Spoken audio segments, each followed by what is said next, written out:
नमो तस्सा भगवतो अरहतो सम्मा संबुद्धस्सा।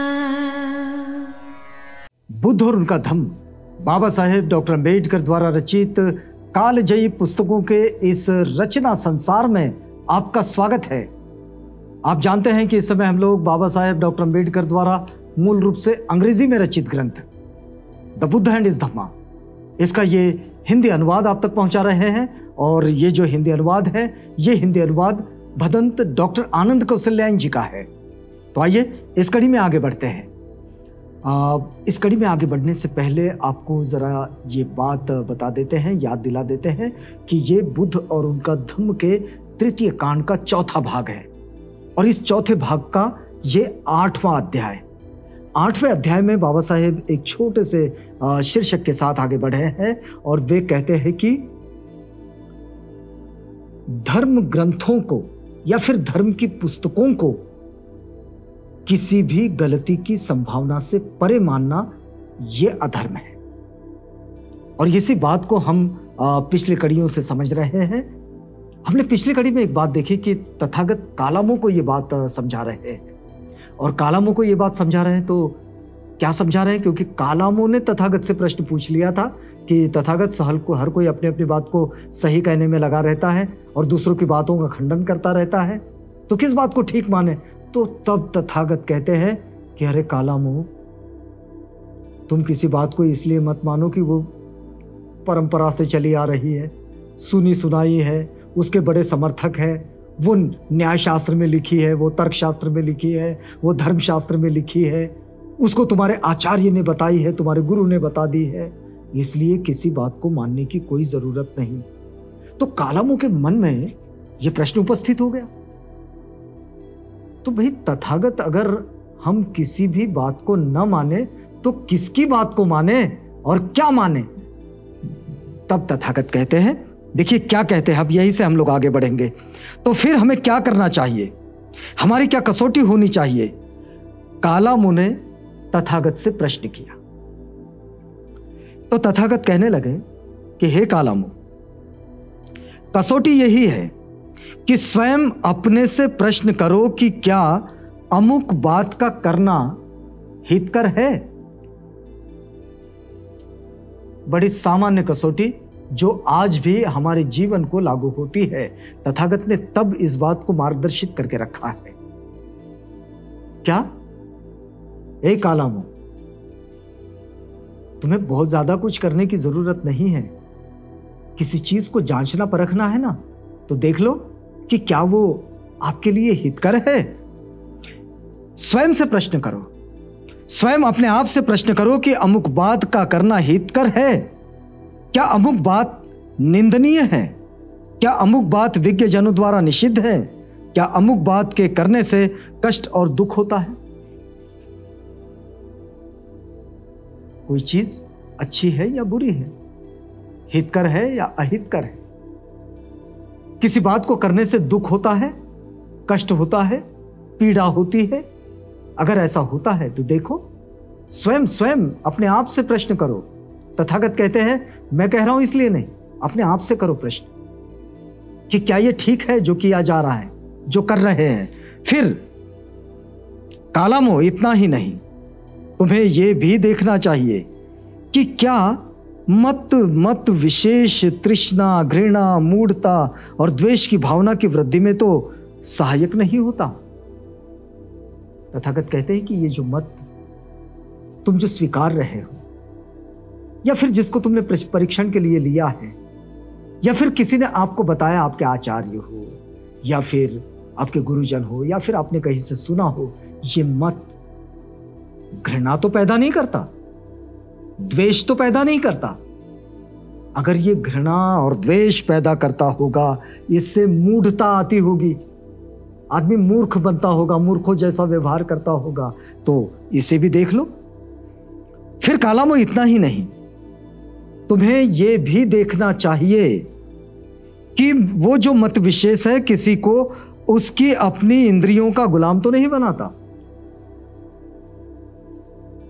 वो जो मत है, वो मत किसी को अपने इंद्रियों का गुलाम तो नहीं बनाता। बहुत सारे इंद्रियों के गुलाम हो ही जाते हैं लोग, बहुत सारी बाहरी भौतिक चीजों के गुलाम हो जाते हैं लोग, लेकिन वो मत बड़ा प्रचलित होता है आजकल। तो वो जो लोगों के हाथ में स्मार्ट आया हुआ है, वो अधिकतर लोगों को अपने साथ ही जोड़ लिया है उसने।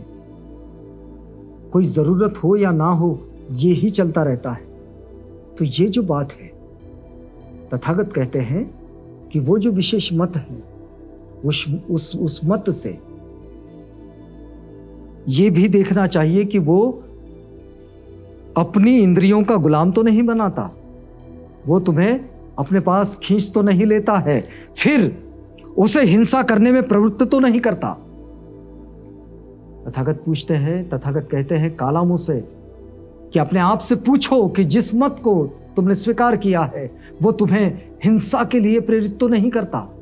अगर करता होगा तो मत मानो। फिर वे कहते हैं कि उस चोरी करने की प्रेरणा तो नहीं देता। अगर वो मत चोरी करने की प्रेरणा देता होगा, छोड़ दो। वो काम भोग संबंधी मिथ्याचार में प्रवृत्ति तो नहीं करता, वो व्यभिचारी तो नहीं बना रहा है आपको, छोड़ दो। उसे झूठ बोलने में प्रवृत्त तो नहीं करता, या फिर दूसरों को वैसा ही करने की प्रेरणा देने में वो प्रवृत्त तो नहीं करता। वो तुम्हें अगर ऐसा करता होगा या फिर दूसरों को वैसा ही करने की प्रेरणा देने के लिए तुम्हें प्रवृत्त करता होगा, तो उस मत को छोड़ दो। वो मत तुम्हें अपना गुलाम बनाते चला जा रहा है। देखिए, कालामों को उनके व्यक्तित्व विकास में आजकल पर्सनालिटी बिल्डिंग की बहुत सारे क्लासेस चलती है, लेकिन तथागत कालामों को यह बात समझा रहे हैं कि वो मत स्वीकारो जो मत तुम्हें हिंसाचारी नहीं बनाता। वो मत स्वीकारो वो मत यानी वो थॉट, वो चीज, वो स्वीकारो जो तुम्हें हिंसाचारी नहीं बनाता, जो तुम्हें चोर नहीं बनाता, जो तुम्हें व्यभिचारी नहीं बनाता। ये बात स्वीकार लो, ये तथागत कहते हैं। फिर देखिए आगे वे और आगे बढ़ते हैं और क्या कहते हैं, हे कालामो, अंत में मैं तुम्हें ये पूछना चाहिए, अंत में तुम्हें ये पूछना चाहिए कि ये दुख के लिए, अहित के लिए तो नहीं। स्वयं से ये पूछना चाहिए। तुमने ये पूछना चाहिए का मतलब स्वयं से ये पूछना चाहिए कि ये जो विशिष्ट मत है, जिस मत को तुम स्वीकार रहे हो, वो दुख तो उत्पन्न नहीं करता, वो किसी का अहित तो नहीं करता, तुम्हारा अहित तो नहीं करता। या फिर कालामो, अब तुम क्या सोचते हो? तथागत पूछते हैं, कालामो, अब तुम क्या सोचते हो? इन बातों के करने में आदमी का अहित है व हित है। अब तथागत ने कालामों से ही प्रश्न किया कि जो तुम कर रहे हो वो करने में तुम्हारा हित है या अहित है? तो उन्होंने कहा, भंते अहित है। तो हे कालामो, क्या ये बातें लाभप्रद है या हानिप्रद है?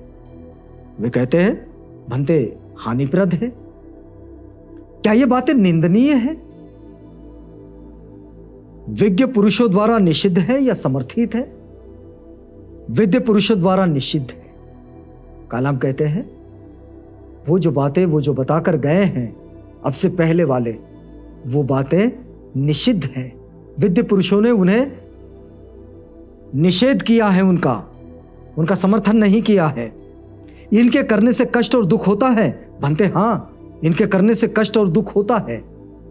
कालाम स्वीकारोक्ति देने लगे। तो कोई धर्म ग्रंथ जो ये सब सिखाता हो, क्या वो स्वतः प्रमाण माना जा सकता है?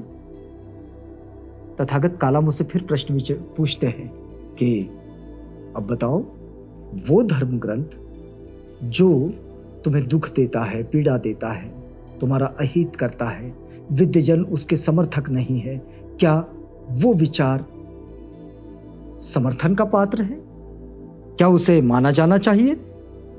क्या उसे स्वतः प्रमाण माना जाना चाहिए, जिसको किसी प्रमाण की आवश्यकता नहीं, जैसा उन धर्म ग्रंथों के विषय में कहा गया?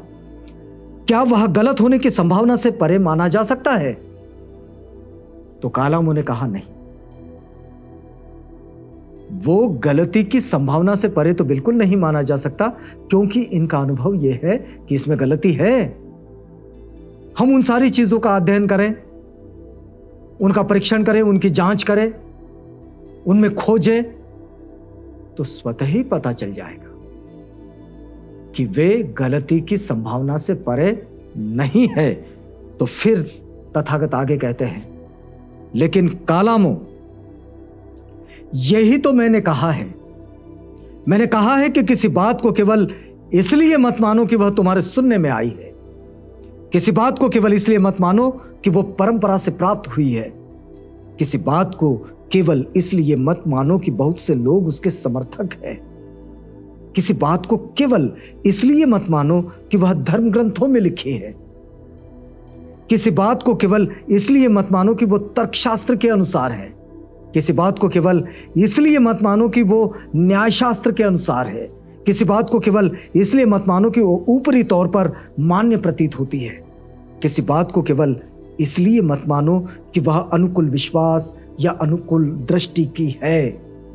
किसी बात को केवल इसलिए मत मानो कि वो ऊपरी तौर पर सच्ची प्रतीत होती है।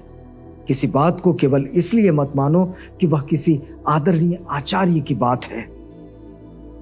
केवल, बड़ी महत्वपूर्ण बात जो तथागत कहते हैं, केवल जब तुम स्वानुभव से, स्वयं के अपने अनुभव से ही ये जानो कि ये बातें अहितकर है और ये बातें निंदनीय है, ये बातें विज्ञ पुरुषों द्वारा निषिद्ध है, ये बातें करने से कष्ट होता है, दुख होता है, हे कालामो, तब तुम्हें उनका त्याग करना चाहिए।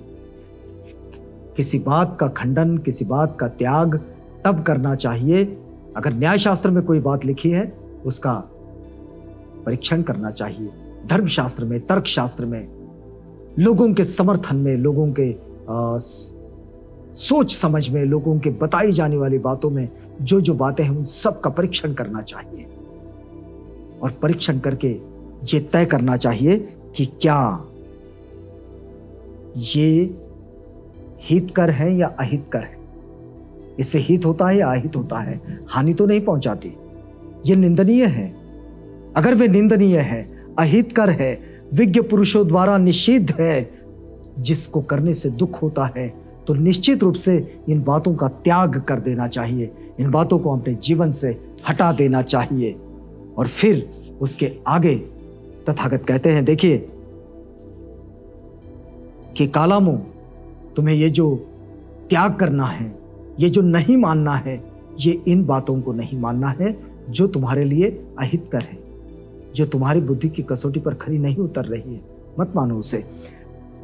फिर कालाम कहते हैं कि भंते अद्भुत है, गौतम अद्भुत है, हम आपके धर्म की और संघ की शरण ग्रहण करते हैं। तथागत की ये बात सुनते ही इन्होंने तुरंत उसी वक्त बुद्ध, धम्म और संघ की शरण ग्रहण की। आज से प्राण रहने तक भगवान बुद्ध हमें अपना शरणागत उपासक जाने। ये बड़ी विशेष बात है बौद्धों के सेगमेंट में कि बौद्ध आज भी जब गाथाओं में ये बात आती है तो उसमें वंदना में ये सूत्र मिलता है, ये गाथा मिलती है कि आज से प्राण रहने तक बुद्धं जीवित पर्यंतं या धम्मं जीवित पर्यंतं संघं जीवित पर्यंतं शरणं गच्छामि। ये जो बात है कि प्राण रहने तक भगवान बुद्ध हमें अपना शरणागत उपासक माने। और इस दलील का सार स्पष्ट है कि किसी आदमी की शिक्षा को प्रमाणित स्वीकार करते समय इस बात का विचार मत करो कि वह किसी धर्म ग्रंथ में लिखी हुई है। इस बात का विचार मत करो कि वो तर्कशास्त्र के अनुकूल है। इस बात का भी विचार मत करो कि वो ऊपरी दृष्टि से मान्य प्रतीत होती है, लोग मानते हैं इसे। इस बात का विचार करो कि वह अनुकूल विश्वास या अनुकूल दृष्टि की है। इस बात का भी विचार मत करो कि वह ऊपरी दृष्टि से सच्ची प्रतीत होती है, तथा इस बात का विचार न करो कि वो किसी आदरणीय व्यक्ति ने कही है।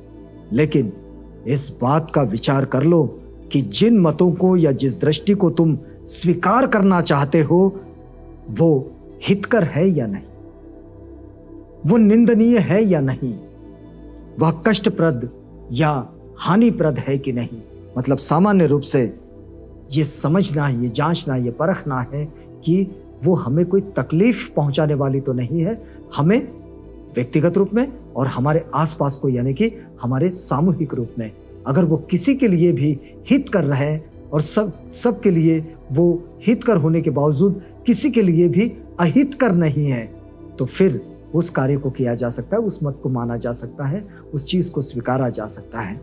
केवल इसी आधार पर बाबा साहेब लिखते हैं, केवल इसी एक आधार पर कोई किसी दूसरे को दी हुई शिक्षा को स्वीकार या अस्वीकार कर सकता है। और इसलिए बौद्धों में ये जो जीवन शैली की विशेषता है, जिस विशेषता का अर्थ भी यही है कि बौद्ध अपनी जीवन शैली में इस बात को जोड़कर चलते हैं कि वो जो कार्य कर रहे हैं वो उनके लिए तो अच्छा है, लेकिन दूसरों के लिए अच्छा है कि नहीं है। अगर वो सबके कल्याण का है तो फिर उस मत को मानो और उस कार्य को करो। यहाँ रुकना होगा हमें, क्योंकि ये वक्त पूरा होता है। वादा करते हैं कि अगली कड़ी में आपसे पुनः मुलाकात होगी। इस समय हम लोग बुद्ध और उनका धम्म, ये जो बाबा साहिब का जो ग्रंथ है, इस ग्रंथ को आप तक हिंदी में पहुंचाने का ये प्रयास कर रहे हैं। अब रुकते हैं, हमें इजाजत दीजिएगा।